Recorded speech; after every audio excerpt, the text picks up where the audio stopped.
மூத்த மகள் பிறக்கிறாள் வீட்டின் மூத்தவளாய். வர்ணனையாய் சொல்ல வேண்டுமெனில் பிறக்கிறாள் குடும்பம் என்னும் சிப்பியின் முத்தவளாய். தந்தைக்கு தேவதை சாயல் நற்றவளாய், தாய்க்கு தோழியாகும் உரிமை பெற்றவளாய். திரிகிறாள் தகப்பன் சட்டை அணிந்தவளாய், வளர்கிறாள் தாயின் சேலையில் சூட ஆசைகள் நிறைந்தவளாய். சந்தோஷமும் சோகமும் குட்டி குட்டி ரத்தினமாய், வெற்றிடம் நிரப்பும் சித்திரமாய்.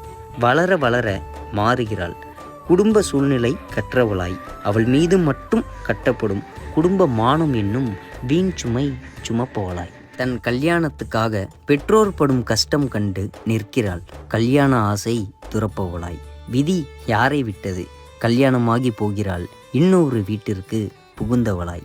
உண்மையில் சொல்ல வேண்டுமெனில் மகள்களை பெற்ற பெற்றோர்களே இறுதி காலத்தில் வாழ்கிறார்கள். எனக்குன்னு ஒரு பொண்ணு இருந்தா என்னை கவனிச்சிருப்பாள என்னும் புலம்பல்கள்